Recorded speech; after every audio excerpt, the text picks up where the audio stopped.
So the two most important thoughts that a horse has are his first thought and his last thought. It's the difference between knowing the answer and knowing how to get the answer. Knowing the answer, his first thought and his last thought are the same thought. Does that make sense to everybody? Knowing how to get the answer, the first thought's the wrong thought, and then there's a lot of stuff in the middle, and then the correct thought. Make sense? So your goal when you train any horse, to me, is that you get to where his first thought and his last thought are matching thoughts. Whether he's a saddle horse or a driven horse. I want it to be that if I apply pressure, his most authentic portrayal of what he knows is his first thought. So here he goes, a prime example of potential. He has way more potential than our other horses. But does he have more ability without us driving him into it? Yep, good job, you did perfect. She just asked, should I keep him straight? And the answer to that is, oh yeah. Okay, because as soon as we're in front of him, we're no longer driving, we're leading. And this is driving. There, everybody see him change his mind there? If he's backing, stopping is a forward thought. If he's stopping forward, it's a forward thought. If you do not acknowledge the forward thought, he will never get forward.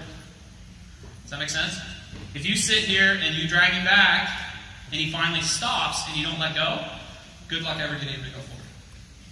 Make sense? Because it would just be like, oh, there's no relief up there. Pressure. So, something I said very quickly in my other demo, but I really believe strongly in, is that, so now you're driving, I'm not, so you have total control. Okay, so steer right. Is that if a horse is drifting backwards or sideways, there's really not much you need to do. You can just allow the drift. If he's going forward, you really should lift or bump. Okay, so now stop. See, if a horse is drifting forward, there's really not much you can do. Like, he's going to go forward a long ways before he tries something new. If he's going backwards or sideways, he's only going to go forward so far before he tries something new. Good, so no trace pressure. Good, so see how we lost our neutral. Can everybody see that? So now my only focus is neutral. So I don't care if I had this vision of driving or doing some elaborate thing. If my horse can't respond and then come back to relax, then it doesn't matter to me. Does that make sense? Good stuff.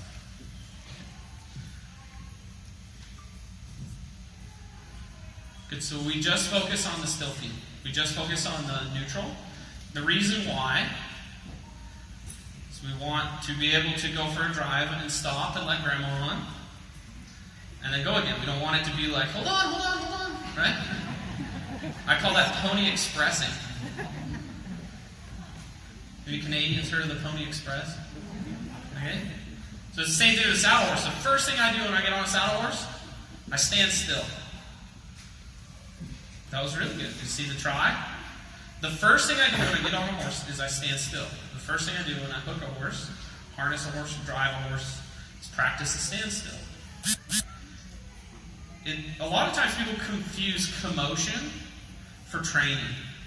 They think, oh, we're making a lot of commotion, therefore we're doing a lot of training. There's a lot of sweat. The horse has got some nice big welts. Right? We're really training a lot today. Okay? I honestly believe that. People view it that way. But in a lot of ways, the people who don't do a ton of commotion are doing a ton of training. And it's good to practice these little things like the standstill. Good. So now I'm no longer practicing the standstill. I'm saying, here's pressure, which I think would be hilarious when one of those blue things breaks and I fall. There, good. Now you're steering. Good. As soon as the feet go forward, release thumb. Good. Now you're steering right.